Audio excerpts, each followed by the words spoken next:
నేత పూజలు పెద్దలు కీర్తిశేషులైన ఇవాళ ముద్రగడ పద్మనాభ గారికి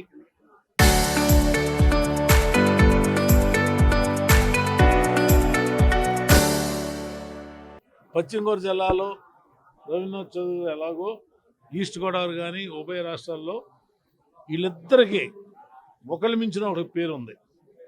ఇద్దరు అక్షరాలు కూడా ఎంఎన్ఎం, ముద్రగడ్డ మాగంటి, ముద్రగడ్డ.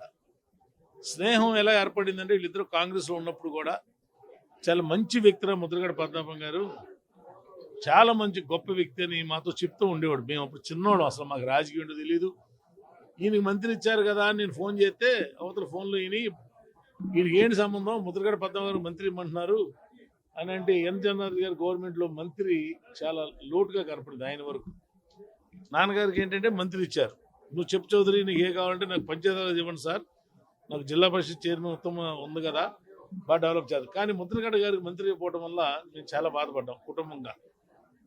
ఇవాళ రాష్ట్రంలో, దేశంలో నాకు తెలిసినంత వరకు ఏ ఒక్క నాయుడికి ఇంత ఆదరాభిమానాలు ఎవరికి దొరకవు. ఒక క్రమశిక్షణే కాకుండా రాజకీయం అంటే పేద ప్రజల కానించి అందరికి మనం చెయ్యాలని డిపార్ట్మెంట్తో సహా అందరూ కూడా మెచ్చుకుని, నిన్నగాక మొన్న 15 సంవత్సరాలు చేసాం మా ఎలక్ట్రికల్ డీ గారు ఏలూరు వచ్చారు. ఈయన పాకు ముందు 10 రోజుల ముందు బాబు గారు ఆయన వస్తున్నాడు, ముళ్ళపూడి రాజశేఖరు, ఆయన వచ్చి అంటారు, సార్ నేను కారుకి వెళ్ళినా కూడా గేటు దాకా వచ్చి ఎక్కించుకెళ్తారు, నేను ఏ నాయకుడినో ఏ ఎమ్మెల్యేనో ఎంపీనో మంత్రిని చూడలేదు, ఆ స్పెషల్ క్వాలిటీస్ అంతా కూడా ముద్రగడ పద్మనాభంలో ఉన్నాయని చెప్పడం కూడా నిన్న కాక మన రాత్రి జరిగింది. ప్రాబ్లం ఏమైందంటే వయసు చిన్నదే, 73 ఏళ్ళు, మనం ఒక 90 100 అంటే కొంతవరకు.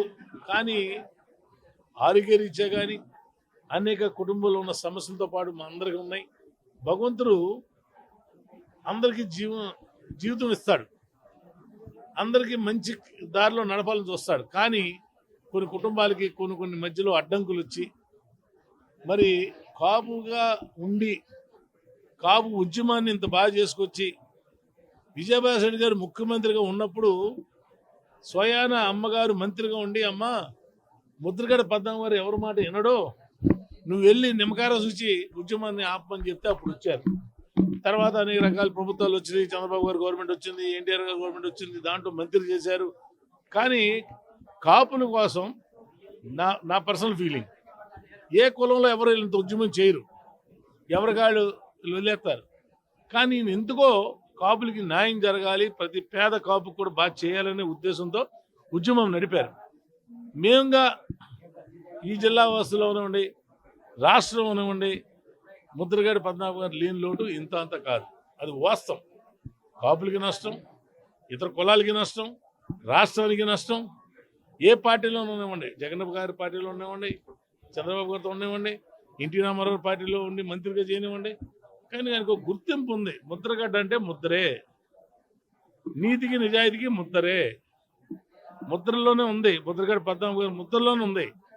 ఆ రకంగా మా కుటుంబంలో ఎన్ని ఇబ్బందులు వచ్చినా కూడా వచ్చి the only one and man, తండ్రిగా, అన్నగా, అన్ని రకాలుగా అండగా ఉండి మమ్మల్ని ఎప్పుడు పలకరిస్తూ ఉండేవారు. మా కుటుంబంలో జరిగిన సంఘటనల గురించి ద ఏకైక మ్యాన్. కులంతో సంబంధం లేదు, కేవలం స్నేహం, డబ్బుతో సంబంధం లేదు, డబ్బు ఉందని లేదని కూడా ఉండదు ఆయన దగ్గర. బాబు రవీంద్రనాథ్ చౌదరి గారి అబ్బాయి, స్వయాన మనోడి పేరు కూడా రవీంద్ర అని పెట్టి ఈ బిల్డింగ్లో రవీంద్ర అని అంటే కానీ ఆయన మంచి చూడండి, లోపల జగన్ గారి ఫోటో పక్కన ఆ తండ్రి తాత పైన ఫోటో పైన మా నాన్నగారి ఫోటో. చరిత్ర మామూలు విషయం కాదు ఇది. ఆయన పెట్టుకున్నాడంటే అంత పెద్ద ఆయన, నాన్నగారంటే గౌరవం ఇచ్చి ఆ రకంగా చేసిన ఏకైక వ్యక్తి ఈ రాష్ట్రంలో ఉన్నారంటే అది మా ఫ్యామిలీకి కానీ, మా కుటుంబానికి కానీ, మా ముద్రగడ పద్మనాభం గారిని చెబుతూ ఆయన కుటుంబ సభ్యులకు కానీ, సతీమణి గారు కానీ ఆ పరాల సానుభూతి తెలియపరుస్తూ, భగవంతుడు మంచి కోరికతో రాబోయే రోజుల్లో గిరిని కానీ మంచి భవిష్యత్తు రాజకీయంగా పైకి తీసుకొచ్చి వాళ్ళ నాన్నగారి పేరు నిలబెట్టేటట్టుగా మేము చేస్తాం. ఏ పార్టీ అయినా ఉన్నామండి, ఎక్కడైనా ఉన్నామండి, ఆ గిరికి మాత్రం మంచి భవిష్యత్తు కల్పించాలని చెప్పి నేను కోరుకుంటున్నాను.